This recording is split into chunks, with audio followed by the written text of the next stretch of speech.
Well, a little bit of Mick Jagger. I mean, you really can't go wrong on that, can you? Hello, everybody. How you doing on this fabulous Wednesday? Really groovy day. You know, it's outside. It's cold, but yeah, yeah. We are like John Candy said in the movie Planes, Trains, and Automobiles. I go like the mighty river flows. I just go with the flow. So anyway, unless you're swimming upstream. I guess not. What is everybody up to? So good to see you. Hello, F Kitty. What's up? Good to see you. Hey there, Steiger. Hey, you're looking good, dude. Thank you. Thank you very much. Appreciate it. Hey, man, if you can't have fun with it, then what are you doing with it? That's what I'm saying. So hold on one second here. Let me get this. Like, what is that? Okay. Boo, doo, doo, doo. Do. I think that's fine. Hmm. Go. What's up? Speaking favor over us all, nothing missing, nothing broken. That is our reality. That's how we roll, and we like it. We want some more of it. Mark, what's good to see you? How you doing, Nina? Hey, you got a little snow there, darling. And man, the names are going by. Julianne, how are you? Early in the morning. Darling, good to see you. Voiceover, how are you? Jackie, nothing missing, nothing broken. Mary Wins, much love to you, darling. And Jeanette, good to see you. Seth, hello, what's up? Doug, good to see you. Joe, Peter, thank you for the suggestion. Jerry Marcinski, look into that. It's an interesting topic we're going to get in. Strange crap. So, excuse me. It is cold out there, as they would say. You can spend some time out there. Yeah, Gilbert, how you doing? Healing up pretty good, my friend. I hope so. Sending you lots of it. Chloe, what's up? Been watching some of your crystals that you've been unwrapping. They're quite beautiful, Chloe. Bonnie, hello. What's up? Good to see you. Deborah Sloan. Um, so this is what it was like. Allow me, if I may, to take you to a place. Let me give me 1 second here as I go over here. And then I'll have to go over here, and then I go right here. There we go. So this was what was greeted today. Ain't that a bunch of crap? And they're just spraying this crap. I mean, it was crystal clear, blue azure skies. You know, things that you really expect to see when it's cold. You know, getting the high pressure systems, there's not a cloud in the sky. And those ain't clouds. All of those are artificial.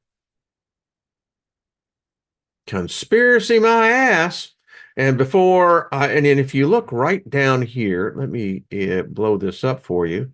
You can actually see one of the jets that sprayed his crap all over. Thank you very much. Where are, don't they give out tickets for littering? Yeah. So anyway, doesn't that suck? It really does. And I'll show you one more because, you know, it's like, what are they doing? So let me get this one pulled up. So this was all within, 10 minutes. So I took this next one and you can see what that big one is now. Remember when it was just about half that size? Yeah, all of this is artificial clouds, all of this. And I don't know about you folks down south, because this is directly due south. Um, my question is, where's the prevailing wind? I think, yeah, because if it's coming up from the southwest, that's going to come to us. Not cool. Just not cool at all. Anyway, But if you believe in that kind of stuff, it's supposedly, you're one of those conspiracists. Yeah, may be true. I mean, I can't deny it. May be true. But I also know what I see is what is happening. Sucks. So, interesting developments. What got me on this topic was the United States Congress. I, it's debatable if they do their job or not, but hey, listen, who am I to, find fault? But in a recent subcommittee on extraterrestrials, this is what was blowing it. I mean, it really was. That it's getting leaked out, or someone's got a moment of human consciousness, that apparently there are, and I quote, non-human biologicals that seem to be, and I quote, and you can, it's out there, you can go out and find the article yourself. They appear to be multi-dimensional, having the ability to move apparently through different degrees, planes of space and time. I didn't say that. Supposedly the cats that are in the know. No. Okay, that's cool. But then this gets really interesting because I subsequently came across this article recently, which again, it tells us that something is going on. Let me pull this up. This is from the pundit. It's James Webb Telescope may have found biological life on exoplanet. And I'm not going to get into the whole article, but the article I found very interesting is it was Dame Maggie Adrian Pocott from the University College London's world famous Department of Physics and Astronomy who first broke the news. And apparently she was on an interview on YouTube. You can check that out. So sitting next to Dr. Adrian, Pocott was Holland asked the noted astronomer for her expectations in 2024. And she replied candidly and boldly. Boldly is what they used here. That is boldly. I think we're going to discover alien life. Slightly startled, Holland asked for some clarity. Are we going to meet them on planet Earth? To which she further said, alien life is definitely out there. And there's a picture of James Webb. If you've not seen the pictures of what this remarkable eye in the sky, so to speak. Anyway, so she did this YouTube video broadcast with Becky Smethurst, and she just flat said, it's quite, she said they're probably already here. That she went on to say, and you can read the article yourself, get out there, that, hey, this is really happening. There is such as they are expecting. Life is out there. So what's going on here? I mean, there's some weird stuff, and maybe it's just me, but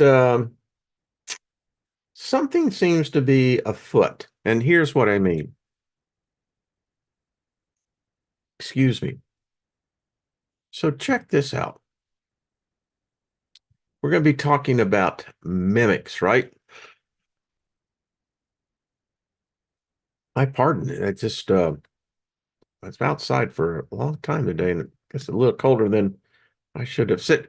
We're talking about mimics, right? So, definition of the word is to imitate someone or their actions or words, especially in order to entertain or ridicule. And I thought about this, how you see creation being and man, it would appear that Adam was nothing more than a mimic. I mean, unless you're saying that the corporeal form as a bipedal was first, that was the first anywhere in the universe. I don't think so. And what was he mimicking? You think about this. In fact, we could get really deep in this. It's my personal belief and opinion that whether it's religion, politics, philosophy, metaphysical, whatever it is, you can the way you learn is to mimic. And I often wonder, all right, so is there an intelligence that where we're merely the entertainment for them? Another thing is a person skilled in imitating the voice, mannerisms, or movements of others in an entertaining way. There is some thought in the paranormal. If you do any type of paranormal work or research, um, many times it seems that what's ever being recorded or etc. experienced almost as mimicking us, almost, you know, making fun of us. I don't know. Imitative of something, especially for amusement. So this was recently done, and it shows some of the highest incidences of UAP activity. Now, obviously, it's in much greater depths than that, but the thing that got me in this whole thing was when the guy, or however you want to call it, from those intelligences, agencies, so they say, said that they may already be among us. Now, we that has implications across the board, obviously, but it shouldn't. I mean, no matter what your belief system is, you most likely believe in something unseen, whether it be luck, whether it be whatever it is. You're believing in something, if not only yourself. I can't imagine what it would be not to believe in yourself. Oh yeah, I can. Been there. So anyway, it would appear, and we're going to get into a book I think you're really going to like. Um, and I don't have the PDF. This is in my Kindle. About, in fact, the title of the book is Mimics, the other non-humans who are in control. They're amongst us. And I often think about these characters, um, the so-called elite. Now, we all know that they take a piss the same way we do. They shit just like we do, and their shit stinks just like ours, you know. So, that settles the whole issue. They may think that they're above us, but the fact of the matter is they're full of shit just like most other people are. So, once we establish that, then you can say, well, I don't give a freak what type of initial behind your name is. You still take a crap just like I do, and you got to wipe your ass just like I do. So, don't give me this shit about intellectual superiority as somehow because of your bloodline that you're somehow above me. Bullshit. Just quite flat, just telling you like it is. Um, so it says, no way, they eat like, I don't know about that, but everyone has it anyway. But it's a fact. And so if you can begin to look at everybody like that, I mean, it's the great equalizer. Doesn't matter how much melon you have in your skin or you don't have in your skin. Doesn't matter if you're tall, short, wide, it doesn't matter. So That begins to get us on this next question then. So, are humans really in control? You think about the way that the world has gone since technology has dominated us. I wish I could say that it was humans that dominate the technology, but it's very clear now that the technology has eclipsed us and that it's now in control of us. We've surrendered our sovereignty to an unseen God. Call it what you want: technology, internet, whatever, artificial intelligence. Man has surrendered its sovereignty to an unseen entity. But we've always done that to one degree or another. But this one, if you look again, now I had the privilege in my career, you can go and check out my LinkedIn page or whatever.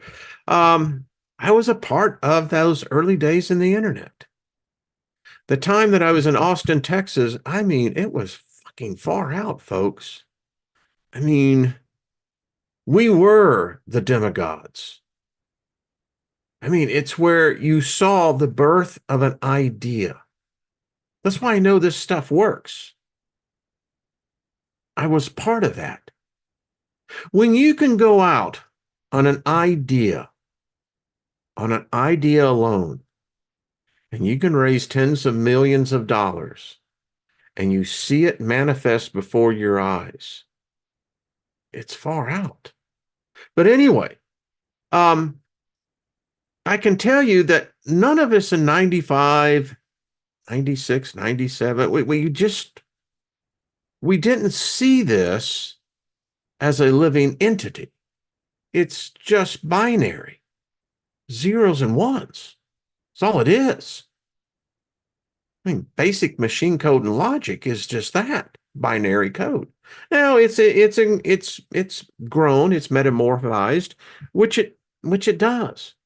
We knew, as a CEO of the software companies that I was part of, I had the strangest thing. I've talked about it before, where my chief engineers would come in to say, the damn thing wrote its own code.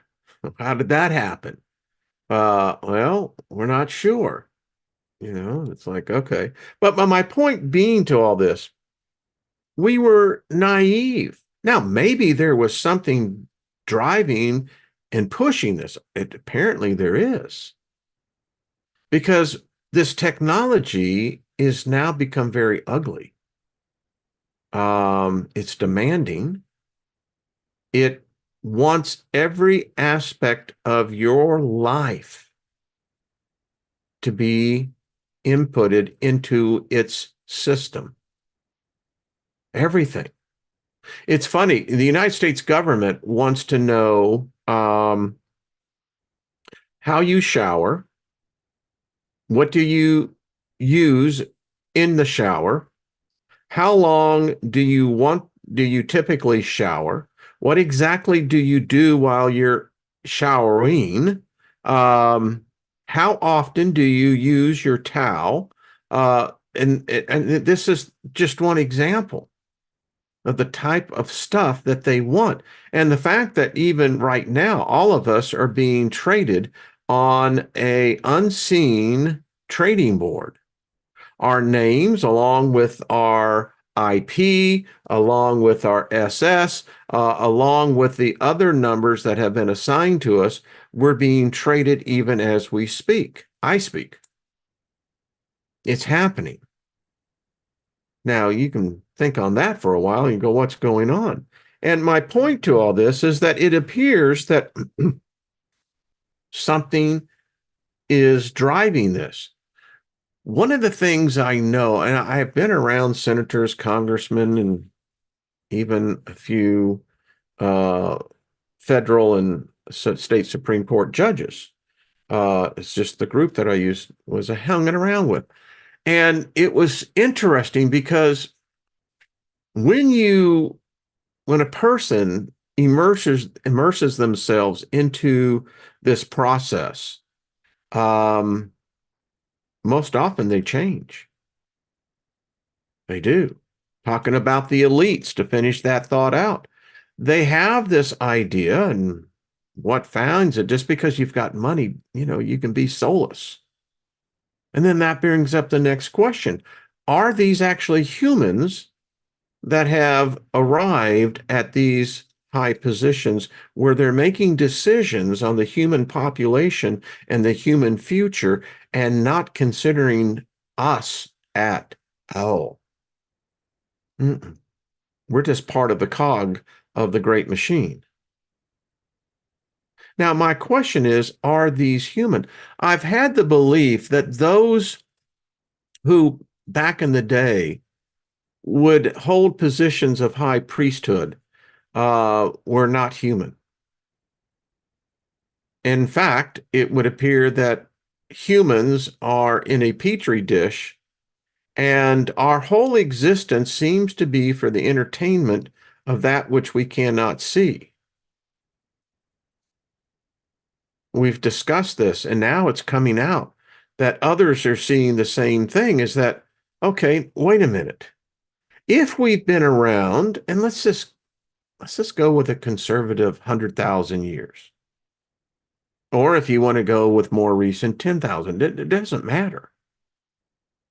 To think that in either 100,000 or 10,000 years of evolution, of humans seeing other humans making decisions, seeing cause and effect, and seeing how those decisions affected, it seems like we're in this repeat cycle.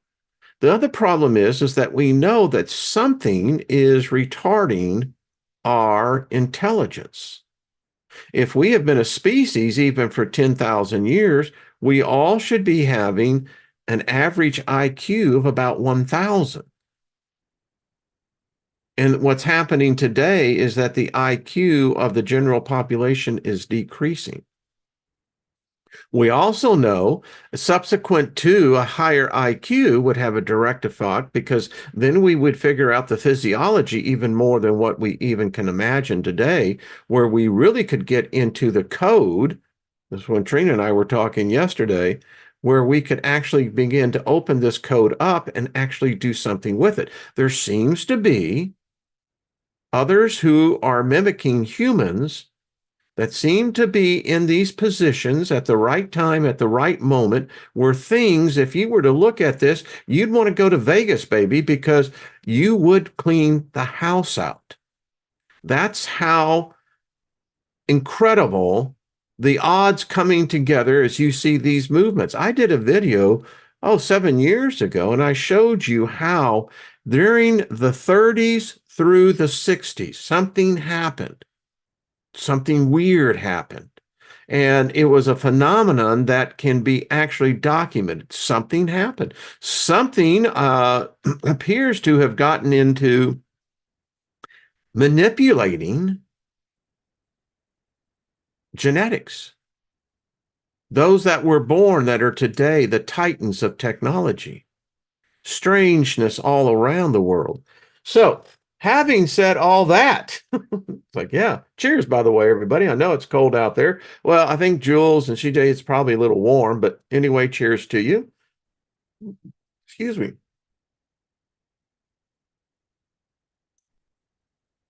So, I found this book. John says, I'm cold.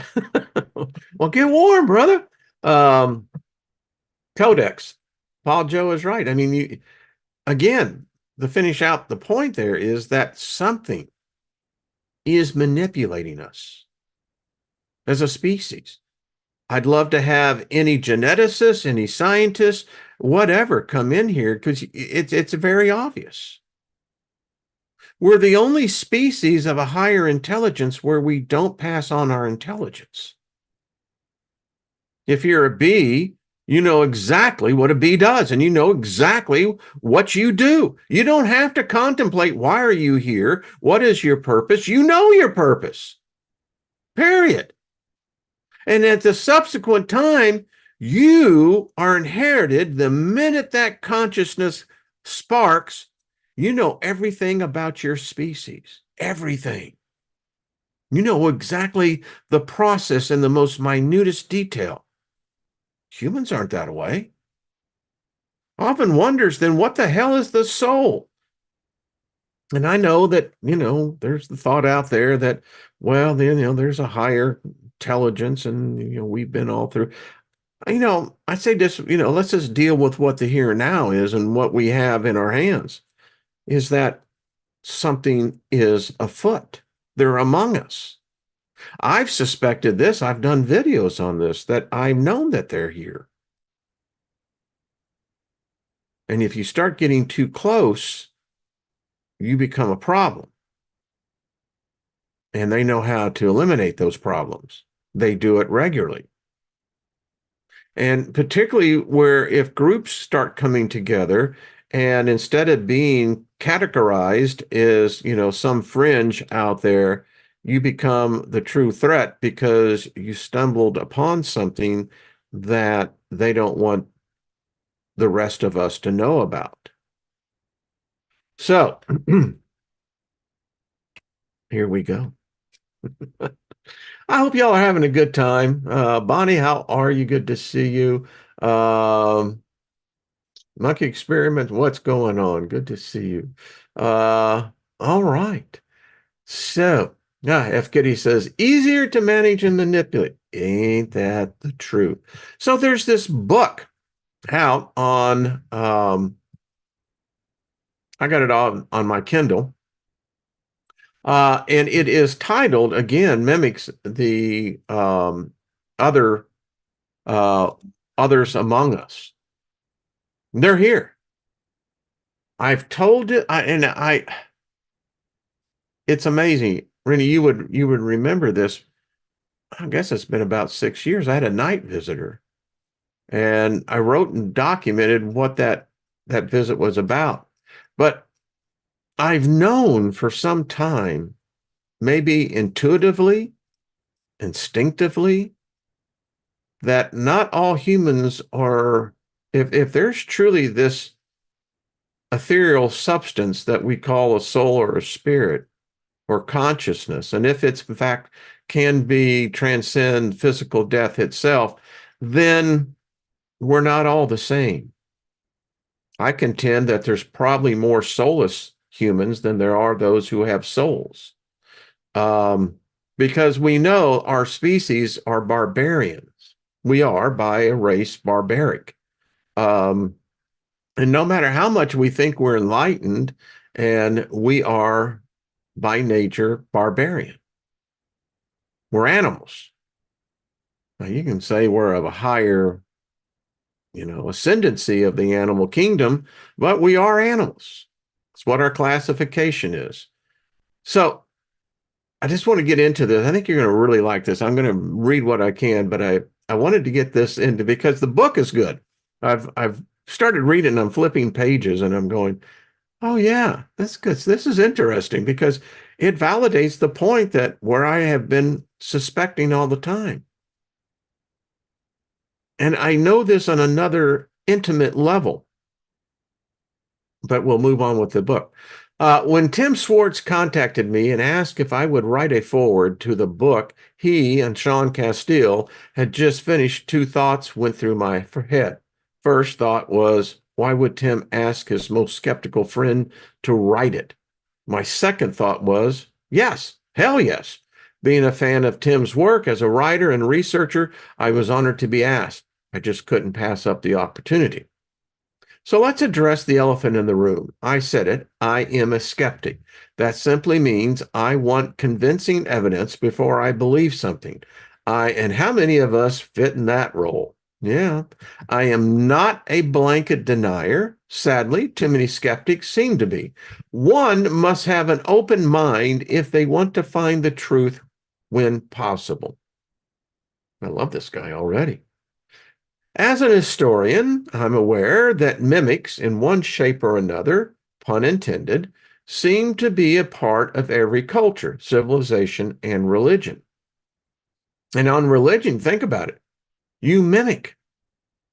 You go into a church, you're going to mimic what everybody else is doing.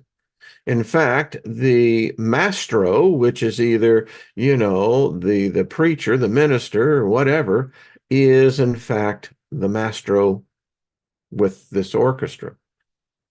Same thing in political rallies. Have you ever been around a president? How about when they were a candidate? Wherever there were people, there were legends, myths, stories, and folklore. Call it what you will. However, mimics by one name or another have always seemed to be with us. The prophets, seers, and sages passed along tales of angels, daemons, witches, shapeshifters, and creatures both benevolent and malevolent. These tales were often meant to be allegorical, morality tales used to educate or, in extreme cases, indoctrinate the public. At times, mimics are nothing more than mythological in nature, often used to explain the unexplainable. As humankind's understanding of their world grew, some of these creatures vanished. They were relegated to folklore and fantasy, only to be replaced by newer, more creative proxies. Mimics are also a crucial part of our pulp culture. For example, Superman is a mimic, an alien who walks among us. Clark Kent is a true mimic hiding in plain sight. Science fiction is littered with aliens slash human hybrids, and men in black. The newest darlings of mimics come in the form of clones and artificial intelligence. The horror film genre, of which I am a self-admitted addict, gives us just about every kind of mimic. Vampires, monsters, ghosts, the undead, demons, and shadow people are omnipresent. Perhaps this is because these legends are ingrained in our unconscious minds. Are we wired to acknowledge the fear of these entities? And if so, why? It isn't just in popular fiction. Depending on which poll you choose to believe, somewhere between 44 and 80% of Americans believe in angels. 39 to 85% believe in aliens. Interesting side note. The belief in angels continues to drop every year, where just the opposite is true for aliens. Do you see the metamorphosis, the morphing that's taking place?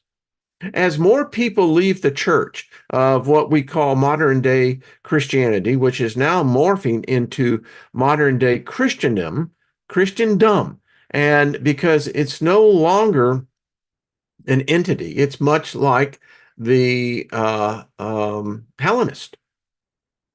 And we can thank Peter the Great for that. So Hellenizing is taking place even now. Who knows, if we survive in 100 years, there may be no more about angels at all. They're going to be these aliens. So what are these beings? I have no shame in admitting I don't know. Whether you are a believer or a skeptic, the fact remains that the world we share is complex. There are things that we may never understand. However, that shouldn't stop us from asking questions. Got to change this channel to the channel of asking questions. Now I just gave it away. Anyway, I would like to finish by saying the authors have done incredible research into both historical and contemporary mimics. The finished product is a truly fascinating study into the topic. As a result, the book may pose more questions than it answers, which I enjoy. Oh, I finally realized why Tim Swartz asked me to write this forward. He knew if I were asked, are mimics real? I would be honest enough to respond, I don't know. Brian Young. One of the relatives in my family, Brad Steiger, was a fantastic science fiction writer. It runs in the family. Says these are beings that lurk in the shadows, hiding their true forms from human eyes. These are the hidden ones, the masters of disguise, the creatures that walk among us.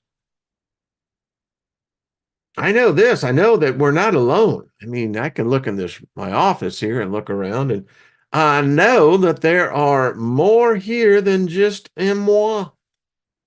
All right, so we'll continue into this. This is a fun book, and we'll read as much as we can. Um, and if you want, get the book. I have it on my Kindle, but and it's always a good way if you find the subject and the topic, hey, put a little prosperity into the author. That's what I say. They deserve it. Um, because we get to ride their thoughts. I mean, that's mental coitus across the board. Mm. As we continue. So this is the introduction. The Others Among Us by Tim Swartz. It's not a new idea that we're not alone, that the earth is also home to others. Others who look like us, others who act like us, others who secretly live among us. Ghosts, angels, demons, extraterrestrial, interdimensional travelers, etc. We have tried throughout the centuries to put names to that which tries to remain hidden and unnameable.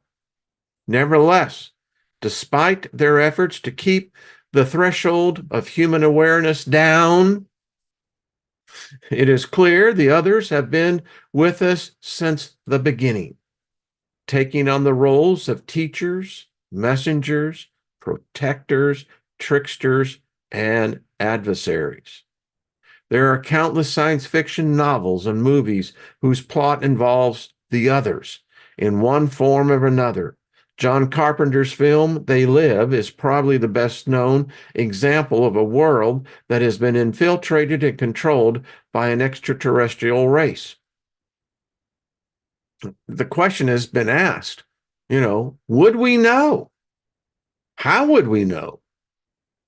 Modern UFO lore from the very beginning of the 1950s contactee era referenced how the Venusians, along with other visitors from nearby planets, looked so much like us that they managed to clandestinely secure jobs in major corporations and even high-ranking political positions.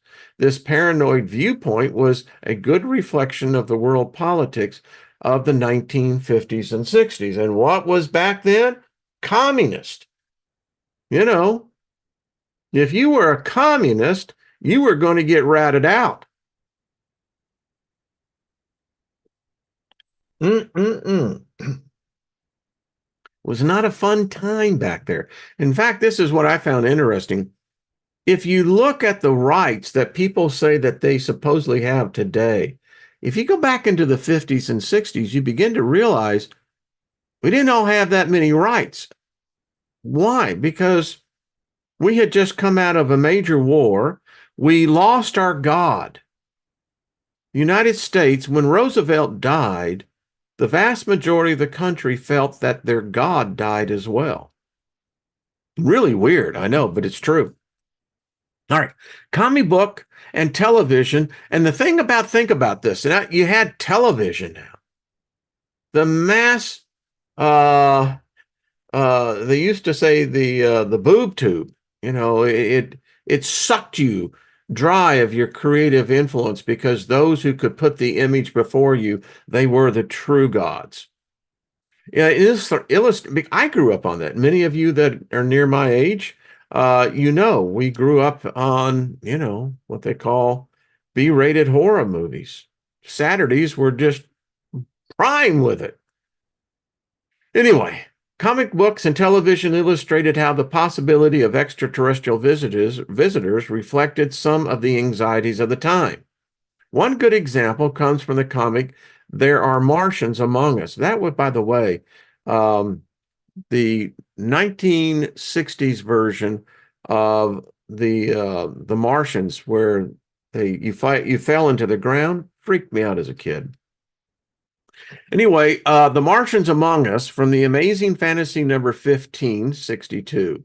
In the comic, a search party gathers around a landed alien craft, but they can find no sign of alien beings.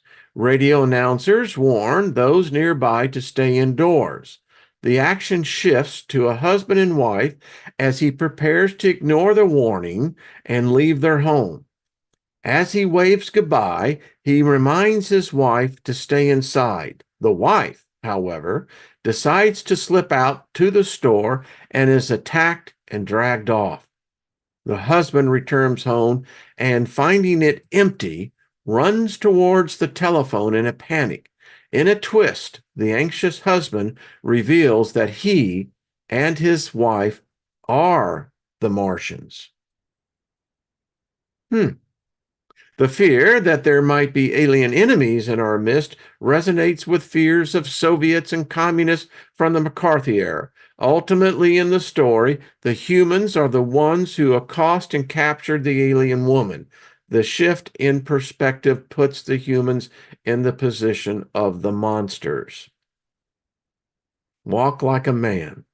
Walk like an Egyptian. Anyway, age-old mythologies and religious texts throughout history brim with tales of beings that resemble humans in appearance or character. According to Wikipedia, these humanoids can pass unnoticed in human society. Often it is their oddly shaped eyes that give them away, but the differences are usually small enough as to not attract attention.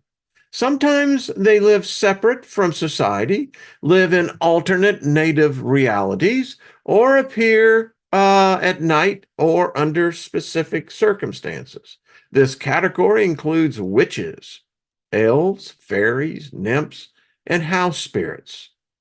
The deities of pagan religions are often said to disguise themselves as humans. The Greek god Zeus was said to be particularly fond of taking on the form of a human in order to discreetly conduct his business on earth. According to the tarot, tarot, the Torah, excuse me, that was a Freudian slip. Angels always appear in human disguises. Philosophy professor Peter Crift, in his book Angels and Demons, What Do We Really Know About Them, in 1995, Ignatius Press, asserted that when an angel wears its human's disguise, mortal beings cannot penetrate the disguise due to the superior abilities angels possess. It's true. Apostle Paul, I remember it very well. You know, he wrote, and some of us have entertained angels unaware. And this goes way back. Religions such as Hinduism, Buddhism, and Native American beliefs have traditions where gods and spirits descend to earth in human form to help or to hinder humanity. Feel like you're in a petri dish? In Native American myths, the sun, moon, and morning stars seem free to take human forms and roam the earth, seeking love and other adventures.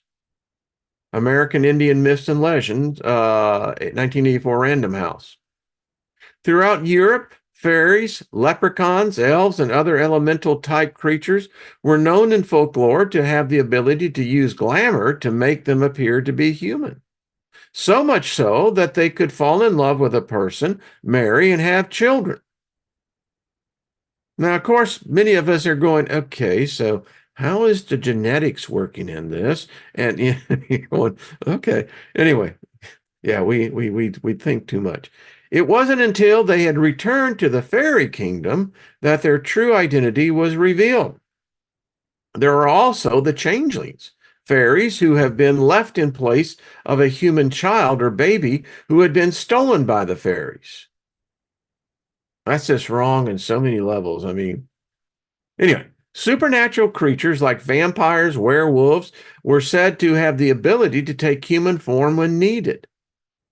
You know, I think always about the skinwalkers. Apparently, they've been captured on camera. These were different, though, from the shape shifters, creatures that may temporarily disguise or transform into human shape, but their true forms are entirely different. Man, they all want in, don't they?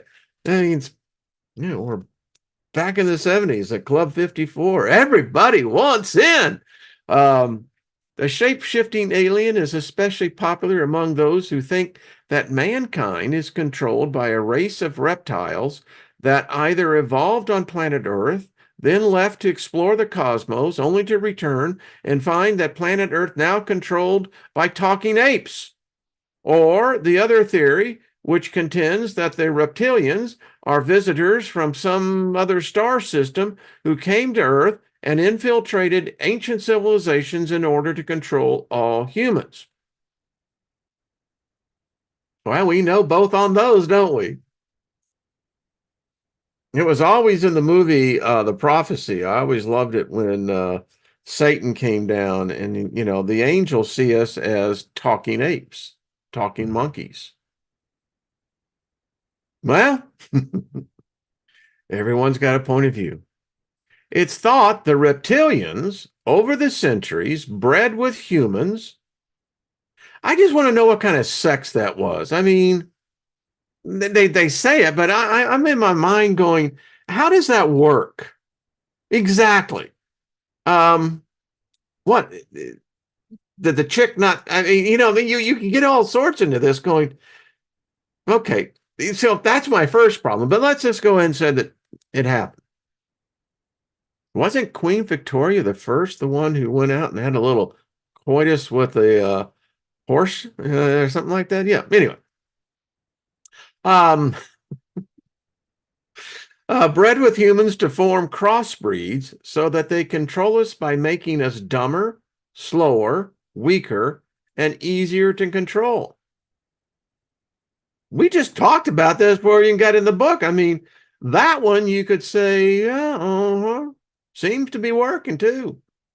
They are believed to be able to take on human forms by creating vibrations that give us the illusion that they are human. These reptiles control us by creating wars and mindless entertainment to keep us distracted. Some parts of the political cult QAnon, a well-known right-wing conspiracy group, have embraced the reptilian idea to help demonize their political opponents. The hell you say? Luis Elizondo responds to questions about mimicry. Former Pentagon Director of Advanced Aerospace Threat Identification Program, ATIP, Luis Elizondo, in an interview on Theories of Everything with Kurt Giamonical, was asked, is there any evidence that these aliens, creatures, future humans, can shape shift? Can they look like other humans or other creatures? Elizondo answered, I don't know, but I'll tell you, mimicry is something that is common in nature, and it's even common in what we do.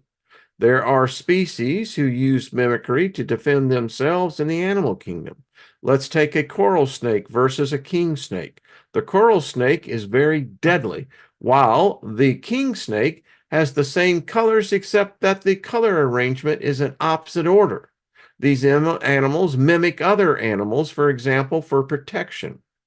So if there is a species that is far more advanced than human beings, it's not inconceivable. Look, we can go to the panda exhibit in the zoo in China and see that zookeepers will often wear these, and it appears quite ridiculous to us, but not so ridiculous to the pandas. The zookeepers are required to wear a panda suit, big, furry teddy bear suits. Did y'all know that? Hmm. They do that so that when they go into the enclosure to clean up the enclosure and whatnot, provide food, they don't disrupt the panda population, or at least as little as possible. Of course, it's entertaining to us as humans to see a bunch of people walking in furry suits, but at the end of the day, it's effective. So I don't think it's inconceivable.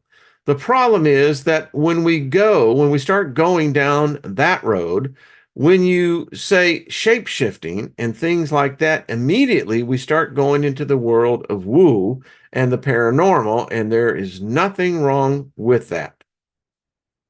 You know, I've written articles on the paranormal, and everything in science, by definition, is paranormal until it becomes normal, frankly. So the problem is that we don't have hard evidence. We have a lot of anecdotal evidence. A lot of people report seeing things, that these UAPs can look like an airship, that sometimes they disguise themselves as a 747, or that the occupants can make themselves look like human beings. I don't really know. During our time at ATIP, we were focused primarily on the nuts and bolts of these UAPs and what our military witnesses and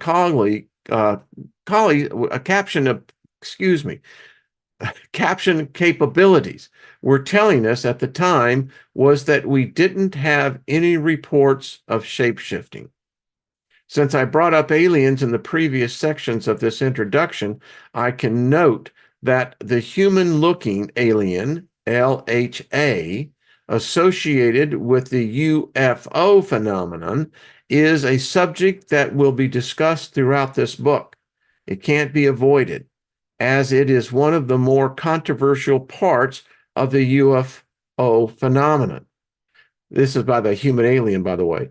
This is because if one considers that UFOs, or at least some UFOs, are physical spaceships from another planet, the occupants 99% of the time are described by witness as humanoid in appearance. This is just speculation, of course, but it appears unlikely that the universe is filled with intelligent life that involved the human type shape, namely one head, two arms, and two legs for bipedal motion. There could be all kinds of explanations, and these will be discussed by our team of investigators and writers who contributed to this book.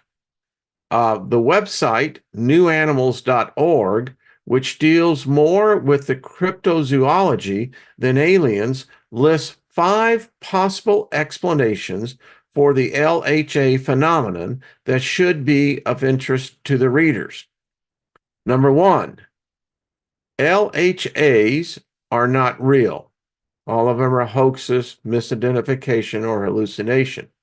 Or, number 2, LHAs are from another planet.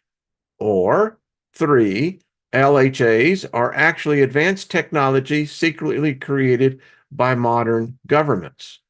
Number 4, LHAs are from some other dimension of reality, usually explained as the paranormal, sometimes explained with weird physics. Finally, number 5, aliens are actually a species of humans, a species that developed high technology ages ago, then retreated to a secluded life in an underground or underwater base or on other planets. If LHA are real and idea number 5 is true, then aliens would be the opposite of Bigfoot. Instead of being more primitive humanoids, they could be more advanced, or at least our intellectual equals.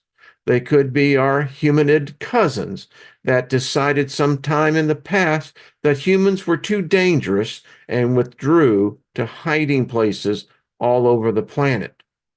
It is an interesting concept that was suggested in a fashion by John Keel in his book, Our Haunted Planet. One basic fact should be obvious from the foregoing. These entities and things are not necessarily from some other planet. They are actually closely tied to the human race. and are a part of our immediate environment in some unfathomable fashion, and to a very large extent are primarily concerned with misleading us, misinforming us, and playing games with us. These mysterious members of H.G. Wells' Wings Over the World are our benefactors and our enemies. They educate us and they torment us. They have given us hope, guided our religions and philosophies, and watched us crawl out of the caves and build rockets to the moon. These creatures push the limit of what it means to be human. What do we do with something that is so similar to us, but at the same time so completely different?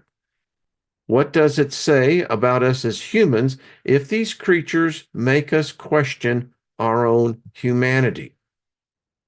Living among us undetected may be creatures, not necessarily alien, with all the outward appearances of human beings.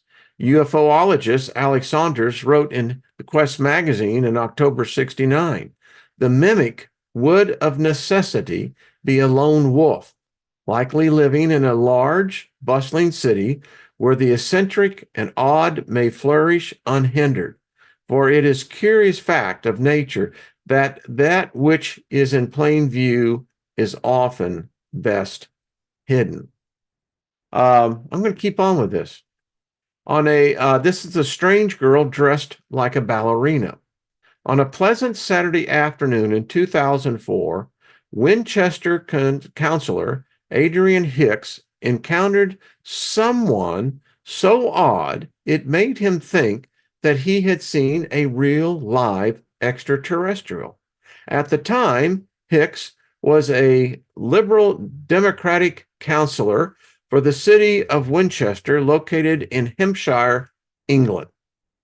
In either January or February 2004, Hicks was strolling down the city's busy high street. He said, I was near the Works bookshop when I saw this strange woman, a humanoid walking with a penguin-like gait. She was dressed somewhat like a ballerina, with very large prominent eyes, and was twirling her hands in a circular motion. She seemed friendly and totally at ease with us. She wasn't scared. She was smiling and seemed to be enjoying herself among us. She walked very slowly up to High Street. I remember she was very interested in the clock over Lloyd's Bank. She was taking it all in. She was human enough to get away with it. Everybody's heads were turning. Counselor Hicks, an orthopedic technician in the A&E department of the Royal Hampshire County Hospital for some 35 years, said he saw the creature at about 1:30 p.m. and urged others who witnessed the strange girl to come forward. He is certain that at least one woman took photos. He added, this was definitely an encounter of the first kind. And this is the drawing of what they saw.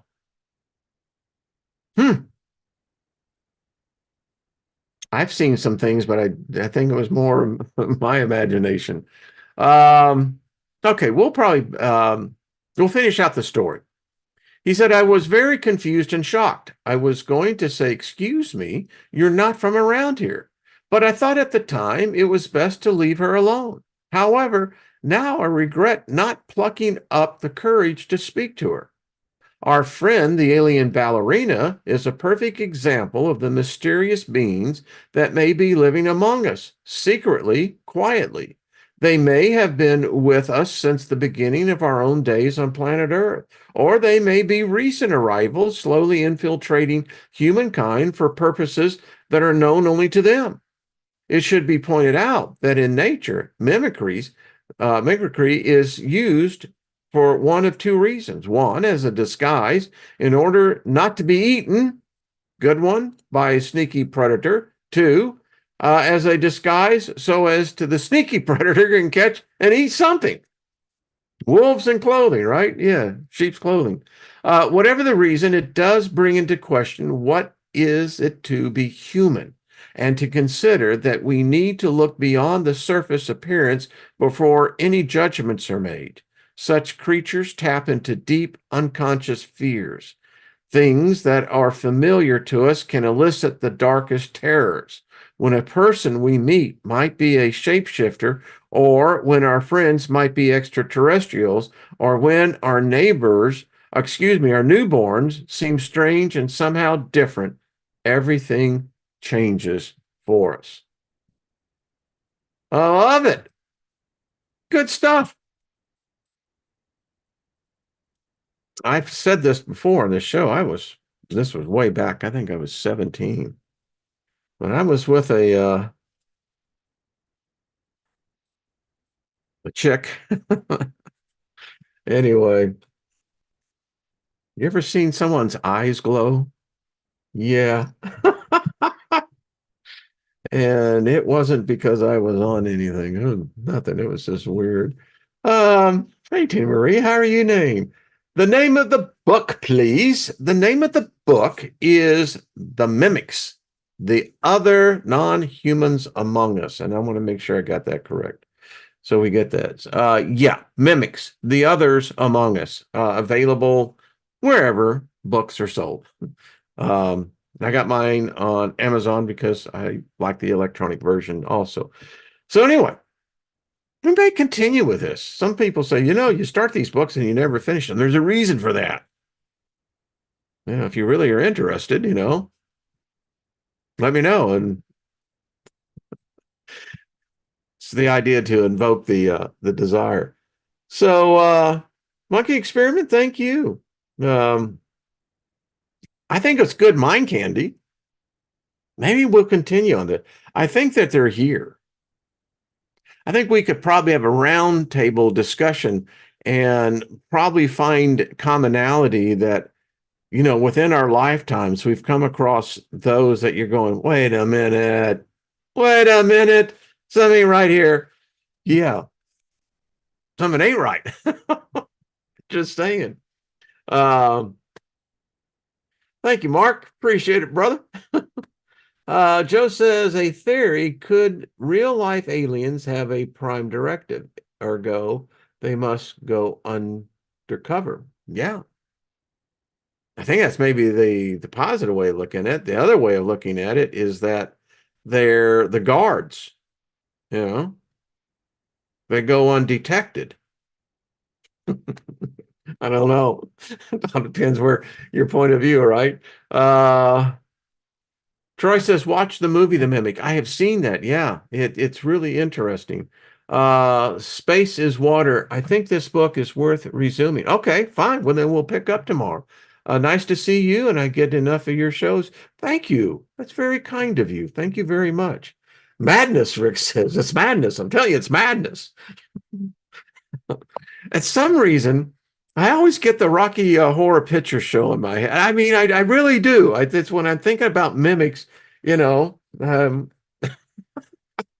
guess it was all those years up in St. Louis at the Fox Theater, um, every Friday and Saturday night at midnight. It was the Rocky Horror Picture Show. Anyway, Lost in Space, right back at you, brother.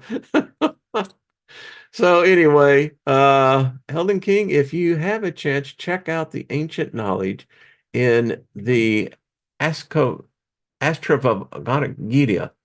Okay, I have to write that down.